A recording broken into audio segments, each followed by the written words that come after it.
funding for New Mexico in Focus provided by the McCune Charitable Foundation. And the Nieper Natural History Programming Fund for KNME-TV. And viewers like you. This week on New Mexico in Focus, what covering conflict elections in other countries can teach America about defining political differences. A lot of the left, of course, disavows Antifa, really doesn't like what they're doing. A lot of the right thinks very poorly of the Proud Boys. And police in Albuquerque get whacked by an overtime audit and an independent monitor. New Mexico in Focus starts now. Thanks for joining us this week. I'm your host, Gene Grant. After months of political uncertainty, we maybe deserve a break. The Line sits down this week to talk about the election's aftermath and its implications for New Mexico's political picture. We also chat about the COVID-19 spike that is overwhelming New Mexico and about the Albuquerque Police Department. We'll look back in our land at the impact of the border wall and look ahead to our continuing coverage of pollution in and around New Mexico military installations. Here's the Line. Election season isn't quite over. Of course, we knew it would take a while to count votes in this pandemic, no problem there. And while we have a winner, it's going to take a few weeks for everyone to acknowledge that winner. Where does that leave us in the meantime? We're asking the Line. We've got two special guests this week. Former Lieutenant Governor Diane Deneuve is back with us. It's been a while. We've also got Ed Perea. He's a lawyer and public safety analyst. Thanks for being here, Ed, always. We've also got two familiar faces at the virtual table, former state senator and another Line regular, Diane Snyder. And last but not least, certainly attorney and Line regular Sophie Martin. Now, a couple of pieces from the New York Times are worth thinking about. First, the paper contacted election officials in every state and found no voter fraud is happening either at all or on any scale meaningful enough to make a difference. And second, a plea for standardized vote counting by a law school professor who says different ways of counting and reporting the vote create a huge hole for bad information to spread. And Sophie, do you think the nation, let me start with the second part there. Sophie, do you think the nation should standardize how vote counting is reported to the public? I don't think it's a bad idea, frankly. This particular election has really highlighted for a lot of us how much anxiety and but also gamesmanship is created by the way that we count our votes today. I don't know whether I think the states would agree to it, and that's really the first step, right? Is in our governmental structure, that's not something that can necessarily be dropped on states from on high, because it does implicate our Constitution. Senator Snyder, a lot of folks feel like, if we standardize how votes are counted and reported, importantly, many people say the strength of the U.S. election system is that states administer the election, as Sophie just mentioned, instead of the federal agency. It's not hard to imagine how that could go wrong if you think about it a little bit. Does that give you a little bit of agita, as they say? Well, not really. Okay. I was in the Senate during redistricting. So that, I think, does belong with the states. And I've always been a states' rights person in feeling and thought and philosophy. But the thing that I found so striking, and I talked to a lot of my very conservative friends that aren't real familiar, like all of us are, with the election process and the counting of votes. And if you're just Joe Blow citizen and you look, and I'm just going to use Pennsylvania and Georgia, if you look at those where at the first, the president was so far ahead, and then all of a sudden votes kept coming in and coming in and coming in, and it changed to their, I can't remember whether he's ahead or not, neither one of them, but they're a very small difference, less than 1 percentage point difference. But I think people who don't understand that process of the difference between rural votes and metropolitan area votes, they could be easily led to believing that there's been nefarious goings on. Is that is that the media's fault, Senator? Did we not explain things clearly enough about how this all works at the beginning? I don't. No, and we never have. It's not just this year's vote. I think the only year where we really heard and finally understood was 2000, because we all know what a hanging chad is, or a nipple Chad or all of those kinds of things because of that election. The only thing about it is you look at, it was in 2000, it was 31 days from election day to the day we formally had a president-elect. Mm-hmm. Both candidates filed lawsuits and went on and on and on. But the world, including the United States, sat and waited for 31 days to find out who was going to be the president-elect. And this is not uncommon. One of the people who I think is a go-getter is Stacey Abrams from Georgia. Right. But when she ran for governor in 2018, she did not concede for 11 days, because even though her Republican opponent had been ahead the whole time, because she thought there had been some voter disincentive going on. And I'm going to jump in, Senator, real quick. I want to be able to get Eddie and Lieutenant Governor here real quick. We're just a little tight on time. Ed, the post office, I use that word agito once again. The post office found itself in a bit of a jam, didn't it? But folks trust the post office. It polls that way a lot. Does the post office need to do something different? Or again, we need to explain this a little bit better. What's the disconnect here between folks who didn't quite get that, look, the first people that voted are the last people counted in a mail-in vote system? It just, something didn't quite connect there. Gene, I think a big part of the problem this election cycle was that the post office became politicized. Yeah. People who talk about the post office and the delivery of mail, most people, as you mentioned, are generally satisfied with the postal services. But as a result of the politicization of politics and everything that was taking place with this election cycle, I think it drew a lot of caution and concerns amongst your average person politically, depending on which side you fell on. And I think both sides had some distrust of the post office, and they tended to look at the post office's services with somewhat of a jaundiced eye and discomfort. So I think in the future, if the post office can remain apolitical, as I think they have, I think people will regain that trust. But again, this election cycle was a little bit unique, and there are probably certain things that need to be addressed to ensure that they are able to rebuild that trust. Gotcha.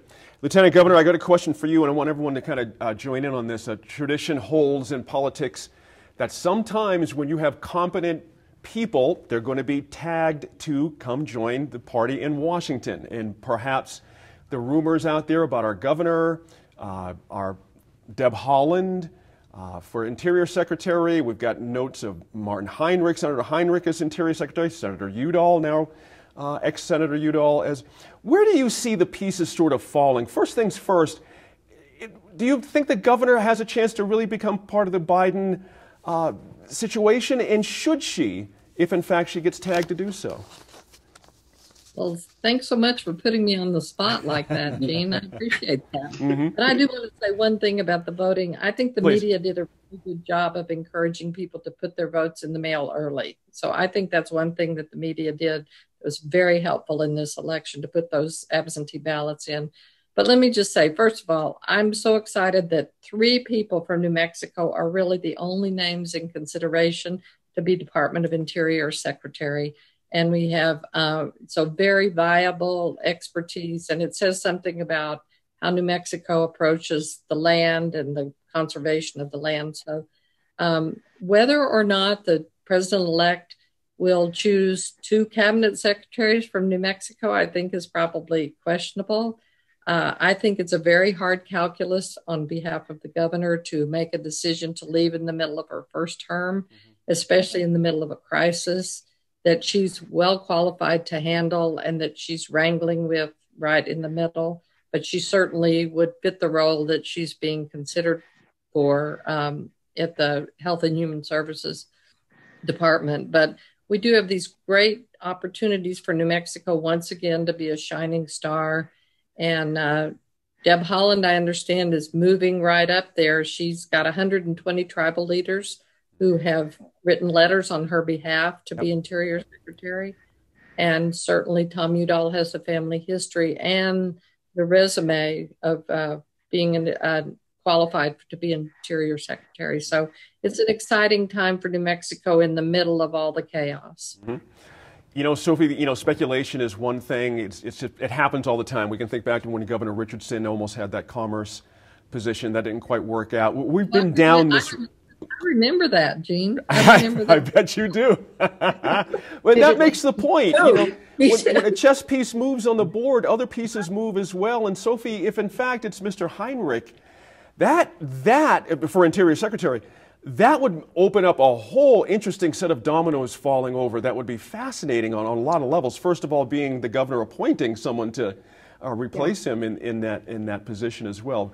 Riff on that if you would. Again, we're just speculating, but you never know on these things. One of the things that I think that makes New Mexico and New Mexico's potential cabinet secretary so appealing, besides the expertise, besides the everything that they bring to the table, is that there is no doubt that if a position in the federal government opens, meaning a Senate seat or a Congress seat opens up, the replacement will be appointed by a Democrat. So unlike, say, Elizabeth Warren out in Massachusetts, where if she left the Senate, her replacement would be appointed by a Republican, here, President-elect Biden can look at New Mexico and say, it's actually pretty safe, all things considered, to select somebody from this state, knowing that the new leadership to replace them, the new person to replace them, will be a Democrat. And so I think that's an important element.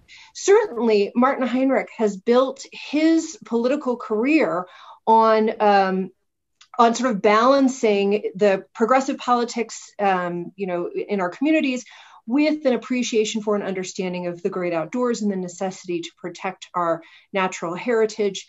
So I think all three of those candidates are extraordinarily strong and would represent New Mexico well. And it's going to come down to a bunch of things, right? Maybe even some considerations that we're not thinking about for the Biden camp. But absolutely, I think that issue of will we lose a Senate seat, will we lose a House seat, has to be really important in this conversation. Good point there. Again, all speculation, but you never know. We're out of time on our election chat. We're continuing the conversation next, though, with an expert on conflict and crisis during an election. Is our democracy really at stake in this election? Maybe. We're polarized and we're beset by mis- and disinformation. What kind of election coverage should you expect from us, the media, and what can we learn from other countries that have gone through elections like this before? Rachel Kleinfeld is a senior fellow at the Carnegie Endowment for International Peace. She's also a member of the National Task Force on Election Crises, where she's always thinking about those questions. She spoke with NMIF correspondent Russ Contreras this week about how the media is doing this election season, what it can do better, and how you can sift through the noise to find quality information. Rachel, thank you for joining us on New Mexico in Focus today. So glad to be here. Thanks for having me. Now, your work with the Carnegie Endowment for National Peace focuses on violence, social change, and conflict. And you've had a global focus. Before we get into the 2020 elections, can you tell me, what does it mean when you say political violence or election violence?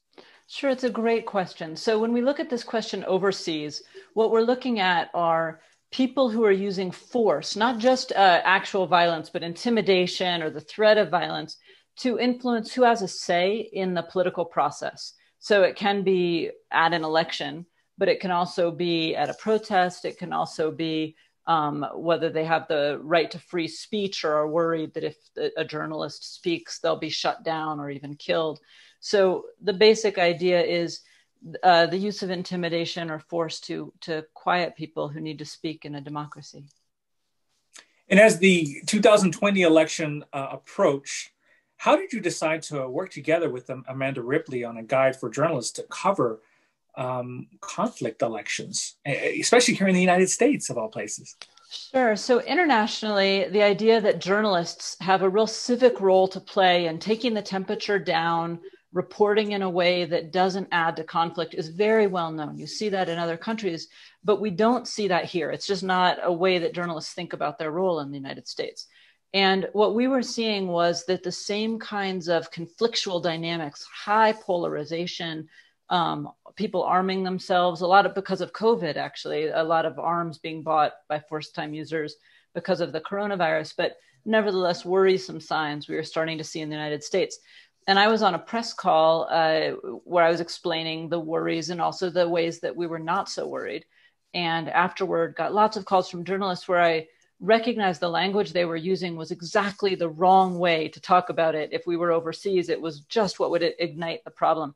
And so Amanda Ripley, who's a fabulous journalist, and I said, let's just sit down, take the best practices we know from overseas, import them to the US, and help our friends in the US media community understand the role they have to play here and how well they can play it. And I have to say, they've done an amazing job so far. What are the hallmarks of election conflict for you? So you see a lot of politicians trying to use their base, use intimidation to scare people. We saw some of this before our election during the presidential debate where President Trump told the Proud Boys, a white supremacist kind of gang, to stand back and stand by, a very equivocal language that they took in a way that was positive for them. So you see that kind of language overseas. You see people upping the ante on social media, kind of posturing on social media, but that normalizes violence. It makes it seem like something that should be normal in our discourse. It's not. I mean, if you look at Americans across the political spectrum, the vast, vast majority decry violence. They don't want to see it in their election. They don't want to see it in our political process. You only have about 3 or 4% on either side, about the same on either side, saying that it's at all justified. So the goal is to really say, look, those are fringe views. They're going to exist. Any country with this many people is going to have a fringe, but let's not normalize it. Let's not bring it into the mainstream or allow it to be seen as more mainstream by our coverage of it. Bring up the Proud Boys. And so one of the things I wanted to, that gets me as interesting is that you've had this critical eye for a global perspective and researching so many developing democracies. How has this come back to the United States, especially when we also have a history of political violence, especially in the American South against people of color? I'm thinking the turn of the century from even 100 years ago, right after Red Summer, African Americans faced violence just for the act of registering to vote. Have you made any parallel connections with the history of the United States and what you see in emerging democracies? Absolutely. I mean, what we see is America thinks of itself as this extremely old democracy, the oldest in the world. And we are. On the one hand, we're the oldest democracy still standing, the oldest constitution, absolutely. But we have never fully integrated a major portion of our population, the African American portion of the population, and to a lesser but significant extent, the Native American portion of our population, which have also had troubles voting. And so, we fought a war over it in the mid-1800s. That's a precursor. You always look for places where there's been political violence in the past to predict it in the future. We did have a civil war that didn't resolve the problem. Very quickly, we had Reconstruction and a turning back of the tide of African-American voting, where you had all these registered voters and then you had almost none. And that lasted through the 60s. And so when I speak about this to a lot of democratic, small d democratic people who are interested in democracy, I say, look, we're the oldest democracy in the world. On the other hand, we're actually no older than a lot of the new democracies that are decolonizing in the 60s or that are just coming to democracy in the 60s when we had a major wave of democratizing overseas, because we too are just learning how to integrate major parts of our population. And that fissure is still there. And if you look at where suppression and so on happens, it's still along that same fissure. So in that way, we look a lot more like, say, a Northern Ireland or a South Africa, a highly developed country, a democracy, but nonetheless one that's divided and that needs to learn now how to deal with that divide. Now, you came up with 10 things that U.S. journalists can learn from colleagues who've covered conflicts in other countries. What are some of those key points? So I think one of the big ones is to humanize, that when you report on the other side as sort of demonic, people that can't be understood, it really helps individuals. It enables violence by helping people separate themselves from the humanity of the other side. A lot of our media stories cover humanization simply by covering a very small personal story, but not connecting it to their beliefs. That's also not particularly helpful. What's useful is to say, here's what the other side is, and here's what they actually believe, and here's why. when you do that, you start to recognize that we are all Americans. We're all stuck in the same country. One hopes stuck in the same country for a long time.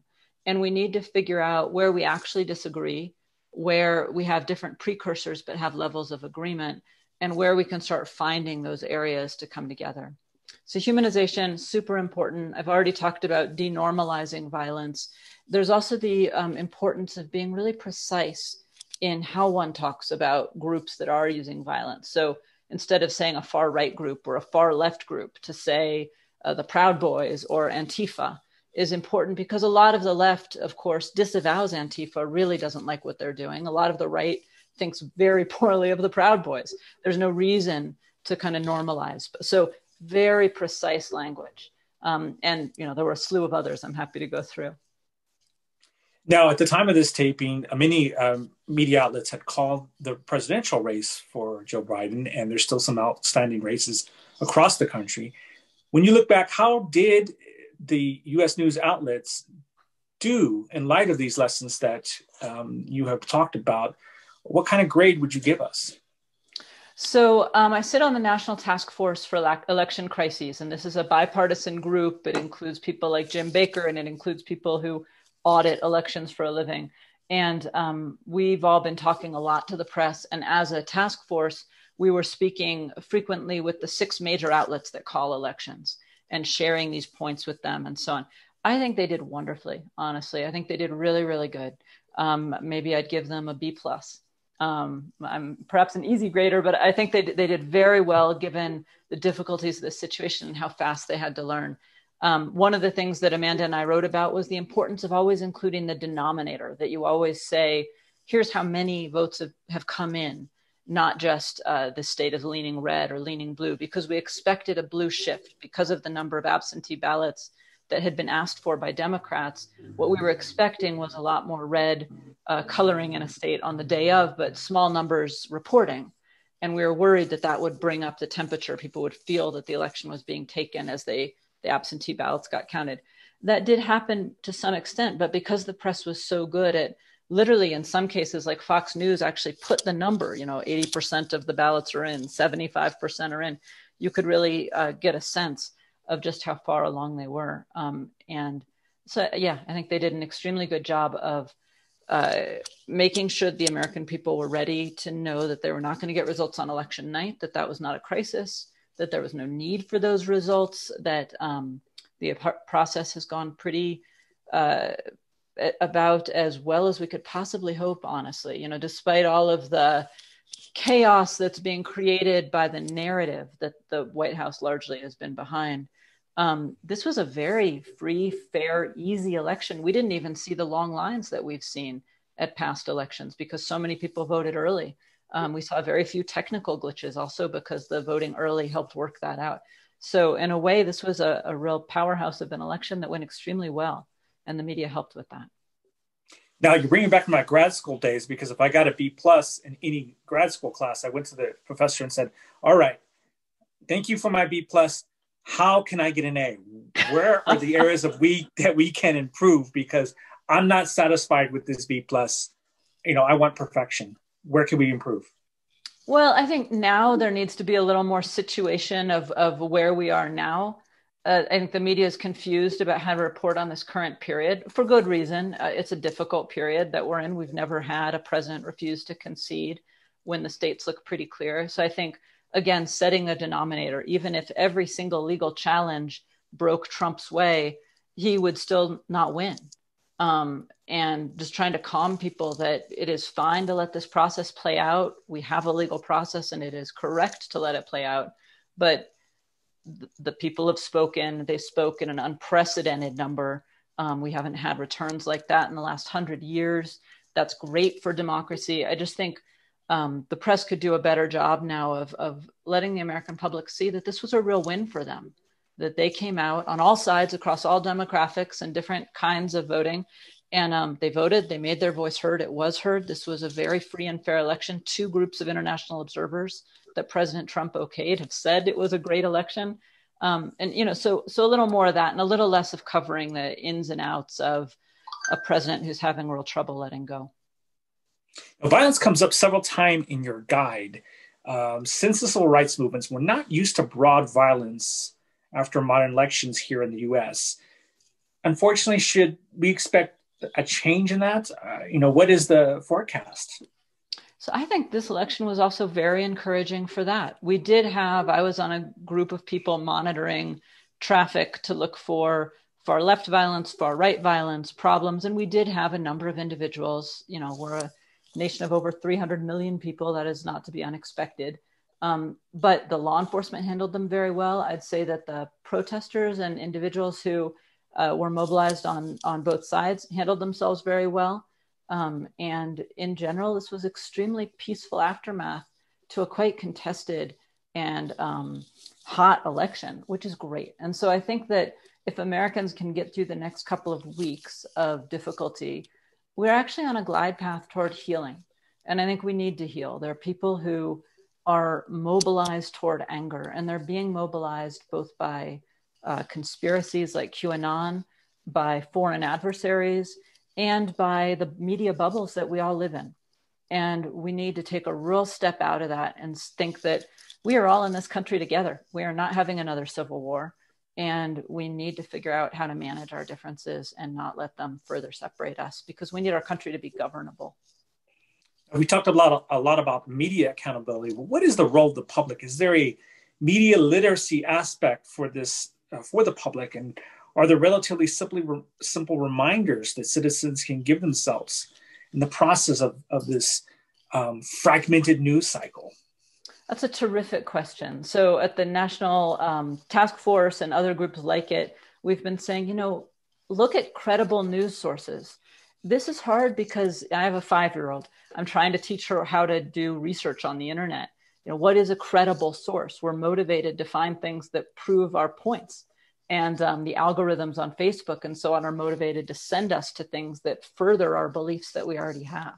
So it's important to get out of those bubbles, but long-standing media sources that have been around a long time are important. If you don't know where your media is coming from, be skeptical. There are foreign adversaries that are trying to plant media, and there's just people who are misinformed, frankly. They might not be intentionally problematic, but they're just passing on the stories that reinforce what they like.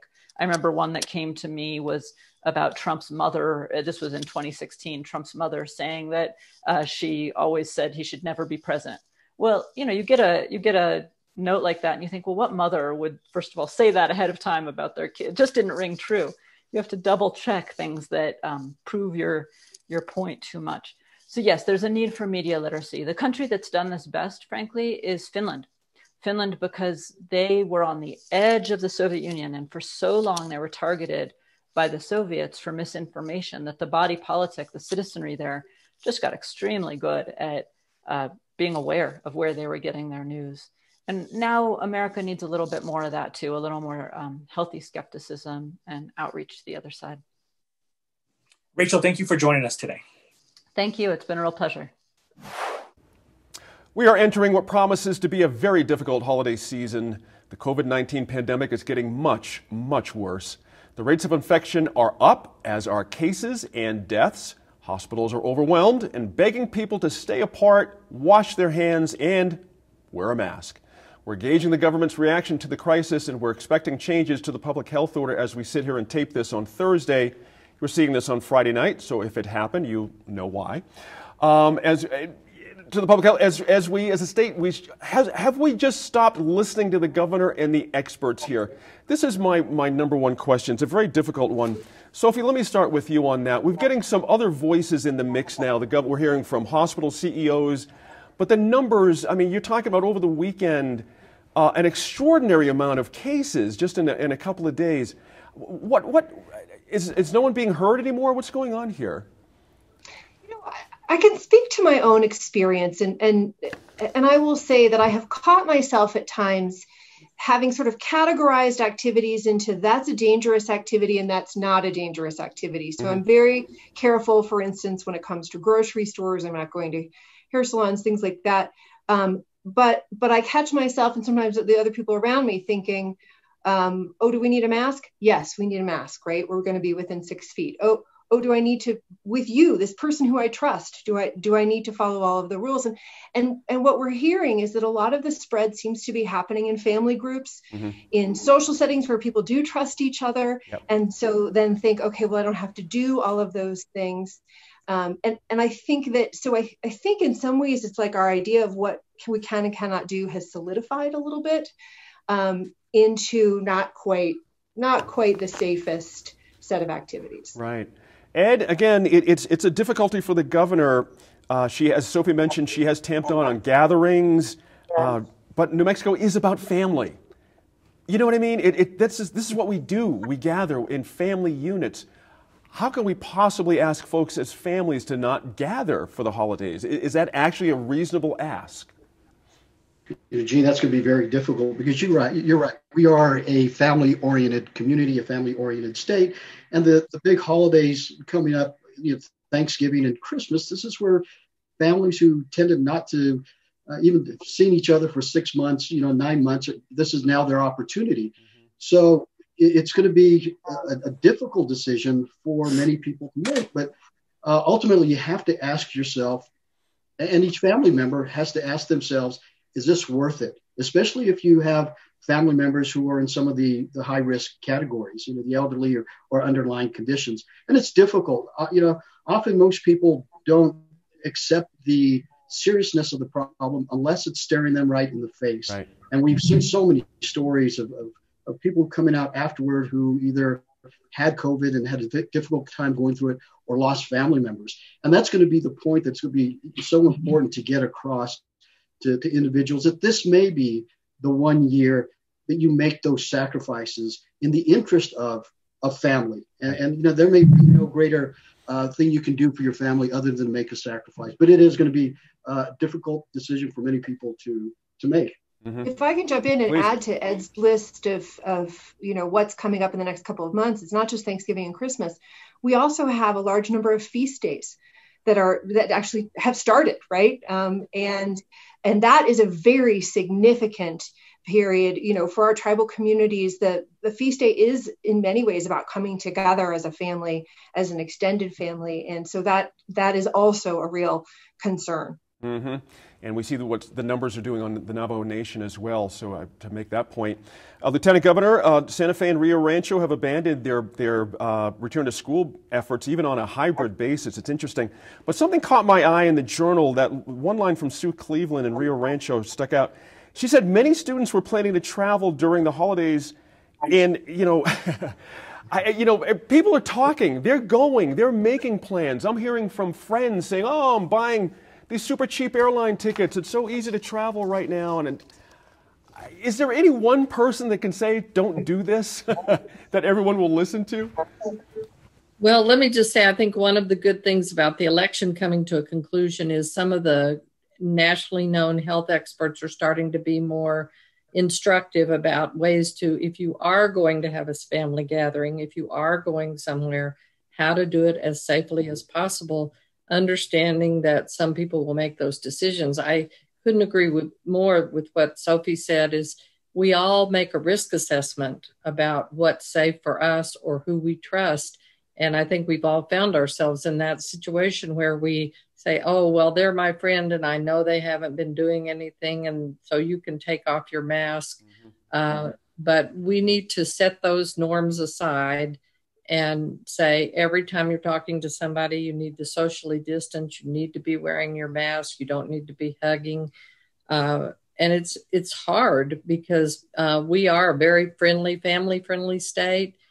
We have these children in schools that need places to go, and teachers are becoming infected, and we have all kinds of things.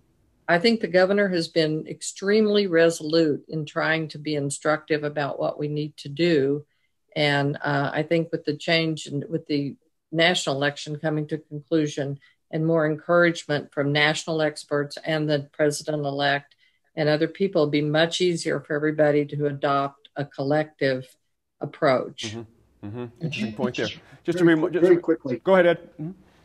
Can we just, hang on? There's the vaccine that's been announced. This may be temporary. This may be the one holiday that maybe we need to make some of those sacrifices, because This vaccine that's been announced is a game changer, and so can we just hang on as a community might be the message that we to put out there. I'm glad you brought up Pfizer. I got to bring in Senator into this. Sorry, Sophie, my fault there. You know, obviously the news exploded. 90% is like an amazing number to hear about, and I got to wonder if somehow the announcement of this vaccine, even though we don't know anything about its availability at this point, might have incentivized a lot of people to go, oh, well, heck, there's a vaccine on the way. I guess we can kind of relax a little bit. Do you get that sense at all, or are you hearing something else out there when it comes to the vaccine? I truthfully haven't talked to many people about it other than the political side of it, which I'm not going to go into today. Mm-hmm. But one of the things I have done a little in-depth reading about it, and a couple of the things that are still questions that they don't know about. I mean, I think it's marvelous that we have it. It's a step forward for everybody and in the world, not just the United States. But a question that struck me is they don't know how long the inoculation period will last. Mm-hmm. You know, flu shots you have to get every year. Right. And the second major question that struck me is they don't have any data on will it work as well for both young people and the elderly, right, or just for one group or the other. So I think that, yes, people are going in their own minds because we're so tired. We're just so tired that we want something to be good. And so I think that there will be, oh, well, it'll be all right. We'll just have 10 people for Thanksgiving dinner instead of 5. And I think that is happening. But I just want to say one quick thing. I'm one of a very small minority of people in our state. I have to go out of state for health treatments twice a year. And I have to go to Texas, which is one of our worst states. But I have no choice about going. And so I'm very, and I will congratulate the airlines. They have done a marvelous job, at least the ones I've been on, at separating you, at doing everything, cleaning, doing those kinds of things. So I applaud them for that, but I'm still in that I'm frightened when I go, even though I have confidence, because I have a 94-year-old mother that lives with me, so is very vulnerable to. So coming back, my and the governor made it where we didn't have to quarantine in the second round that she said for coming back. But I was careful about where I went and what I did. But bringing it back to someone in my home is also very frightening. But there are some of us out there that have to travel. We don't have a choice. That's right. So a vaccine sounds like pure heaven to us. Yeah, so I appreciate that. That is a point. Some folks do have to travel. You're quite right.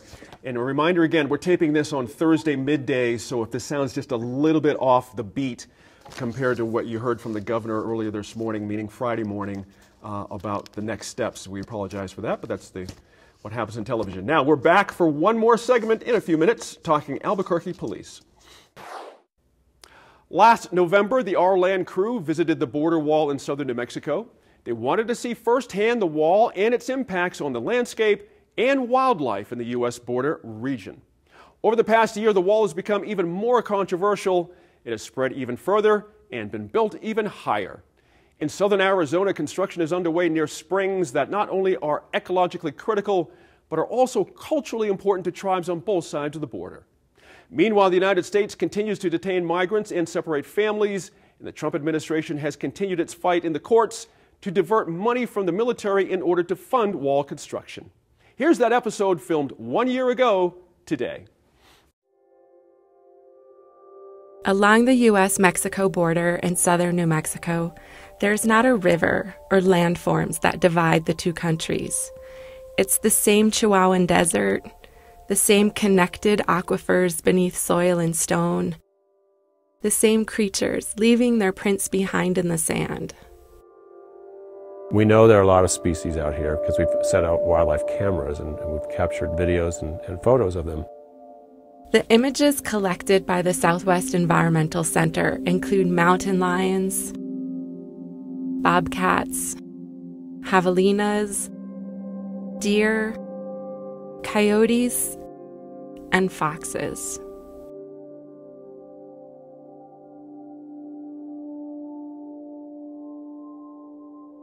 Not only does this wall break up the visual landscape, for the animals that live in this vast Chihuahuan desert, it poses an existential threat. Wild animals need to move across the landscape to be able to get to the food and the water and the mates that they need to survive and for their kind to survive into the future. This is a classic case of habitat fragmentation, and biologists know that when you fragment habitat, you divide populations of wild animals into smaller populations, and the smaller the population of wild animals, the more likely it is to disappear. And when enough of those populations disappear, the species goes extinct. The desert here is quiet. But in the past 2 years, construction workers have been erecting 30-foot-tall steel bollards, costing more than $20 million a mile. In some places, the 30-foot wall replaces an 18-foot wall. In others, the border has been nothing but barbed wire fences and vehicle barriers. Kevin Bixby moved here 30 years ago. At that time, the border was a barbed wire fence to keep cattle from crossing the international boundary. There really was no wall here to speak of.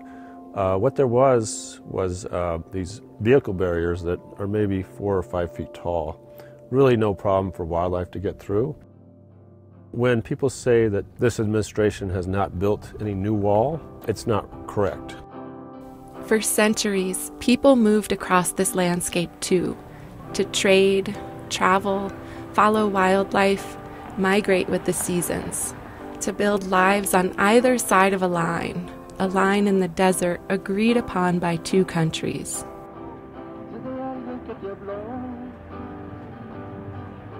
Angelica Rubio is a state lawmaker. She represents the city of Las Cruces. I was born and raised in the southeastern part of the state, and my parents are actually from the Marfa Presidio area. And so for us, the borderlands has always been a big part of who we are as not only my family, but also our community. And the same can be said about Las Cruces and the South Valley, where so many of the smaller communities leading into El Paso have been a part of generations-long binational communities that have lived together for a very, very long time. But America began to militarize its southern border, even before the election of Donald Trump in 2016, when the U.S. started granting contracts, each worth hundreds of millions of dollars. And the Trump administration began waiving environmental protection laws for the construction. When 45 was elected into office a couple years ago, people assumed that the wall was barely going to be built. But what people don't realize is that this part of the region has been heavily militarized for a very long time. Over the course of Clinton's administration, the Bush administration, and even under the Obama administration, we have seen barriers go up. There are checkpoints throughout southern New Mexico, and Border Patrol agents in towns and cities. To Rubio, this makes people in southern New Mexico feel like they are always surrounded by walls. And myths have arisen around the border with Mexico. I feel that this narrative that this border is insecure and that this border is dangerous is really built on fear from those who are not from here. Pushing back against these divisive narratives about immigration and the landscape has brought some New Mexicans closer together. After the election in 2016, there was a lot of unlikely allies, many allies who had worked in silos for a very long time, who came together not only to address issues around human rights, but also to address issues around the protection of our public lands and our wildlife. And we all came together to really think through what was our strategy moving forward and how do we further protect this very diverse area from a wall that is very much going to be destructive to our land and to our wildlife. Even if immigration policies change in the coming years, the wall will still be a scar. It will still stand here in the desert that looks just the same on either side of the border. Worldwide, we're facing this global extinction crisis where we're losing populations and species of wildlife, and we're losing intact ecosystems everywhere. And as one scientist has said, we're busy sawing off the branch that we're sitting on. Our fate as a species really depends on maintaining the biological diversity of this world. And walls don't help anyone, Bixby says. I think it's important for people who don't live here to understand that, first of all, there is no crisis. Secondly, the border wall causes harm to wildlife and the environment. And this is my home, and this is the home of people that live along the border, and it's the home of the wildlife that lives here. And the border wall is not good for any of us. For Our Land and New Mexico in Focus, I'm Laura Paskus. Hi, I'm Matt Grubbs, NMIF producer, and I'm here with Laura Paskus, who has been working on another Our Land related project. It's our groundwater war investigation into toxic chemicals that have been found beneath and around military installations in New Mexico. Laura, specifically, we've been focusing on Cannon and Holloman Air Force bases, but that list has expanded. Can you talk a little bit about what you found? Sure. There are 5 other installations on the list now. We covered some of this way back in March and again over the summer, but right now I feel like the big story is there are these 5 other facilities. There's one in Rio Rancho, one in Roswell, Santa Fe, White Sands Missile Range, and also Fort Wingate out near Gallup. And so these 5 sites are being investigated to see if they may have contaminated local water with PFAS, per- and polyfluoroalkyl substances. And what we know right now is not very much. The Air Force over the next year or 2 will be doing those tests and hopefully sharing that information with the state and the public. Kind of the overarching theme of your reporting this year seems to be that there's an impact of having a military or a federal presence here in New Mexico. We get a lot of good things, but there's some bad things too. You went out to Fort Wingate recently. This is a spot where the state is currently negotiating over environmental damages there now, but you found that there's also undisclosed PFAS possibilities? Yeah, so Fort Wingate is on the Pentagon's list. The state, the federal government, and the Zuni and Navajo tribes have been working on a consent decree, a settlement over, basically a century's worth of pollution out there. But the parties were all moving forward with sort of, decades worth of work on cleanup and negotiations, and the military had not disclosed to the state nor to the tribes that PFAS is now one of the contaminants that may be of concern at Fort Wingate. And that's a concern because the cost to mitigate PFAS contamination is pretty high, right? Yeah, I mean, if PFAS is in the groundwater there, that is going to be a huge problem for whomever the landowner and the water users out there would be. Okay. The history of Fort Wingate, it has all sorts of contaminants out there. PFAS is just one of many. Right. So the base, which dates, or the depot and the military base out there dates back to the 19th century. But throughout the 20th century, there were munitions, explosives, pesticides, so many different things being stored out there, transferred to other facilities. Disassembled. It was, there was a lot happening out there, and those impacts from those contaminants, have affected the soil, the buildings, and in some places the groundwater. Excellent. Well, you can read all about Laura's investigation on our Groundwater War website through our NewMexicoPBS.org website. And also you have an interview with Maggie Hart-Stebbins, who is the state's Natural Resources Trustee. Did I get that right? Yes. Excellent. Laura, thanks so much. Thank you, Matt. Quote, failed miserably in its ability to police itself, end quote. Those words are the assessment of the independent monitor who oversees Albuquerque police as part of a settlement agreement the city entered way back in 2014. You'll recall that's when the U.S. Department of Justice found it a pattern of unconstitutional policing. It's another stunning account of APD incompetence by James Ginger. He is the independent monitor. As detailed by reporter Elise Kaplan in the Albuquerque Journal, Mr. Ginger said field officers are still failing to report use of force incidents, Internal affairs investigations are perfunctory, discipline is meager, and the union is meddling in those investigations. But wait, as they say, there's more. Just after that, Ms. Kaplan reported that an overtime audit revealed 2 APD officers earned more than $100,000 in overtime last year, working the equivalent of 2 full-time jobs. That after the face of the department, Simon Drobic, resigned while under investigation for getting paid for thousands of dollars worth of OT he didn't even work.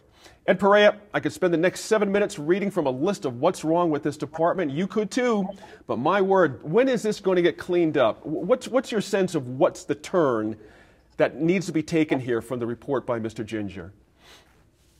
Well, APD has a real PR problem on its hands, and it's coming from a couple of different fronts. You know, clearly the reform process is being criticized by Mr. Ginger. After all this time, I'm sure that the city and its citizens would have liked to have been much further along. But in Mr. Ginger's report, he initially pointed out, he mentions leadership, but when he talks about leadership, it's the entire leadership hierarchy of the police department. I don't think he wanted to give anyone a pass. We understand that the city is currently conducting a national search for its next chief of police. That's going to be an incredibly important selection for the city. I think right now there are trust issues. You know, maybe in some ways it may be fortunate that the pandemic and the election has created a little bit of a distraction over public safety. But as things start to normalize, the election is behind us. We get control of this pandemic.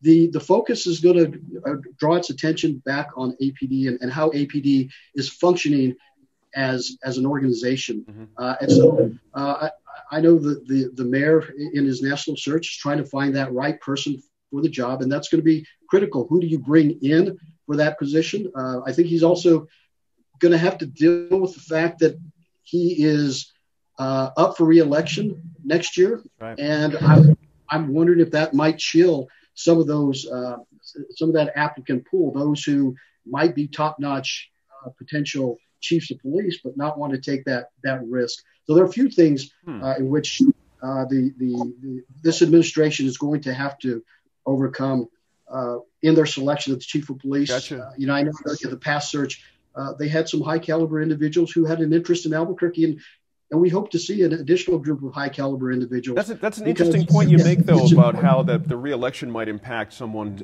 decision to actually take the job or not. Sophie, this situation has spanned at least 3 mayors, if not a whole lot more. But how much does this land in Mayor Keller's lap? Is it more than just firing the Chief Geyer? What's missing here from Mayor Keller's approach? Well, I mean, as you said, 3 different mayors. It's clear that the problems with APD are intractable. That they're not political in nature in the sense that we had a Republican mayor, we have Democratic mayor, but all of that said, they still do need to be addressed. They need to be corrected. And I'm going to bring in one other news story that we saw this week relating to APD, the dismissed police officer whose DUI cases are now also having to be dismissed because they're not able to provide correct evidence for those cases. So, we have the sort of big picture problems with APD, and then we see them coming down to just the basic street level, where people expect to see effective policing, which is extraordinarily difficult to accomplish when you have this pattern and practice, as the report says, of inadequate supervision and inadequate training. Gotcha. Lieutenant Governor, interesting quote here from Mr. Ginger, which really kind of frightened me, honestly. He said the department is, quote, on the brink of catastrophic failure, and that APD is now worse than anywhere he has ever seen in 3 decades of doing this kind of work. That's amazing when you think about it. It is amazing, and as Sophie said, some of these problems have spanned not just the last 2 mayors, but for decades, the police department. I think we should remember that one of the things that we're seeing in Albuquerque and across the country is the tension between administrations and the police unions.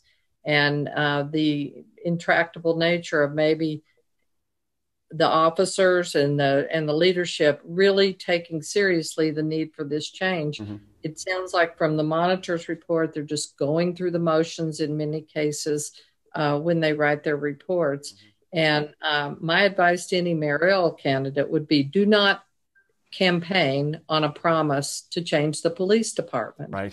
That's a good point.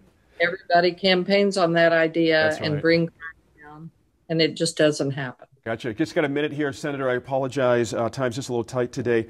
We constantly hear about the bad apple, quote unquote, situation. You know, the defense from law enforcement. Have we seen enough to say it's more than just a few bad apples? I think that perhaps the environment of the department has become harder for someone to stand up and file a complaint or indict a colleague. And then you go back to, I have to, just one quick political thing. Mm-hmm. I think all of this in the misconceptions and all that stuff, defunding the police, all of that has caused every police department to align themselves even tighter to each other. And so they feel like it's them against the world. Fair point. Now, yep. As we've said, this has been going on for some time in Albuquerque, but I think right now it's going to be a yeoman's task to try to get everybody lined up together. That's to right. work at making the changes. And I'll remind all of us that I've seen footage from back when Pete Domenici was the city manager. There were protests about the police back then. So when we say 3 mayors, we can peel this thing way back. There will definitely be more bad APD news to report, I'm sure. There always seems to be. But I want to thank you guys for your thoughts and opinions this week for sure. So as we wait for the final results of the presidential election, I'm still thinking about how quickly the moving pieces move here politically. As you heard in our discussion earlier about the local landscape if one of our own accepts a post in the Biden administration. It's interesting to speculate, certainly. Recall Governor Bill Richardson, as I mentioned, and how a potential Commerce Secretary post roiled the political class here. It didn't happen then, it may not happen now, but this is what happens when we have competent, ambitious men and women in positions of power in New Mexico. Someone in D.C. is going to notice. Finally, this week, we want to send out our heartfelt condolences and support to our friends and family at KUNM over the loss of news director Hannah Colton. Her passing has hit us all here at New Mexico in Focus hard. Her passion and dedication were an inspiration to us all, and she'll be missed.